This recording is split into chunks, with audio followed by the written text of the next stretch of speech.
What's up guys, Lanh here from Android Authority, and this is the Battle of the Fives. This is your quick comparison of the Sony Xperia Z5 Premium versus the Samsung Galaxy Note 5.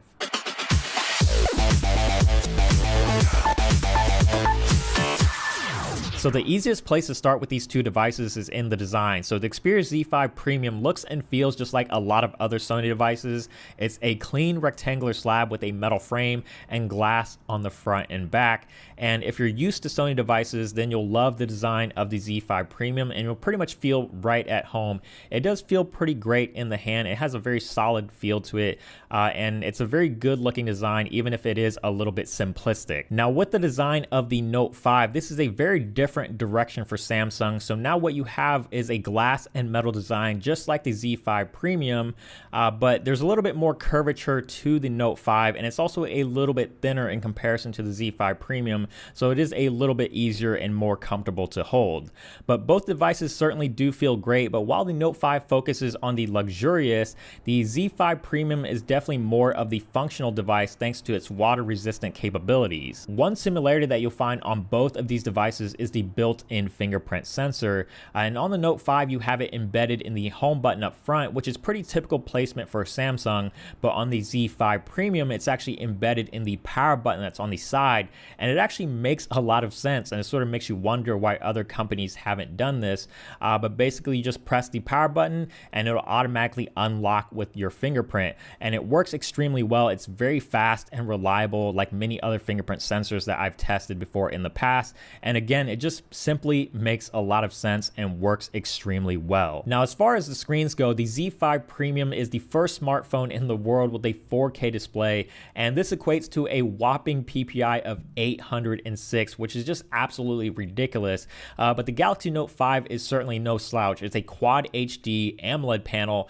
which also looks great. It's very bright, very vibrant, very saturated, but in terms of the resolution, it's pretty clear who the winner is here. But I have to say that the Note 5 screen is definitely brighter, which makes it a lot easier to see outdoors. But both of these screens are absolutely fantastic for pretty much anything that you want to do on a smartphone. In terms of everyday performance, none of these devices are a slouch, and while Sony has packed the Xperia Z5 Premium with a 1.9 GHz Snapdragon 810 processor and 3 GB of RAM, Samsung has stuck to their own Exynos 7420 inside the Galaxy Note 5 with 4 GB of RAM. Both devices are very quick and snappy and responsive, so whichever one you decide to go with, you shouldn't really have any problems at all. Like many other flagships, both devices come packed with a full set of components to keep the experience pristine. The Xperia Z5 Premium comes with 32 GB of internal storage and a micro SD card slot, while the Galaxy Note 5, on the other hand, comes with either 32 or 64 gigs of storage, but no micro SD card expansion, so Sony is the winner here if you care about external storage. Both have all the usual connectivity standards and come with NFC, while the Note 5 is also compatible with Samsung Pay mobile payment and comes with the S Pen stylus to take advantage of features like Air Command to create memos, crop out images, create screen grabs, and also write on PDFs. A flagship isn't a flagship without an impressive camera, and while we haven't tested the Xperia Z5 Premium's camera, it's probably going to be pretty impressive, especially considering Sony's track record when it comes to cameras. But basically what you're looking at is a 23 megapixel Sony Exmor RS sensor with super fast phase detection autofocus and steady shot stabilization, and a 23mm wide angle f2.0 lens.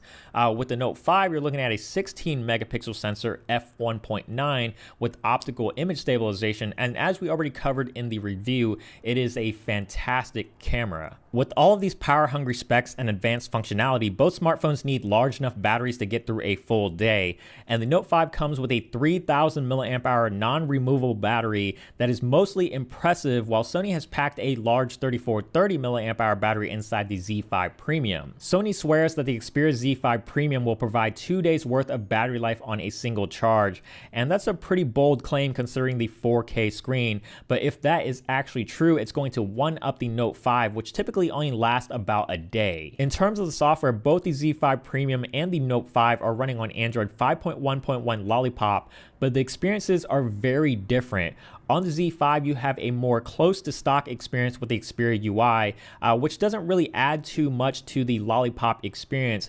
So a lot of the material design elements that you find in Lollipop are mostly intact, but there are some software features that are integrated to the Xperia UI that many people will enjoy, like the small applications for multitasking and the PlayStation integration. The Note 5, on the other hand, is running TouchWiz, and TouchWiz has been cleaned up quite a bit this year by Samsung. It's a lot cleaner and tighter, and there's a lot less bloatware and unnecessary features.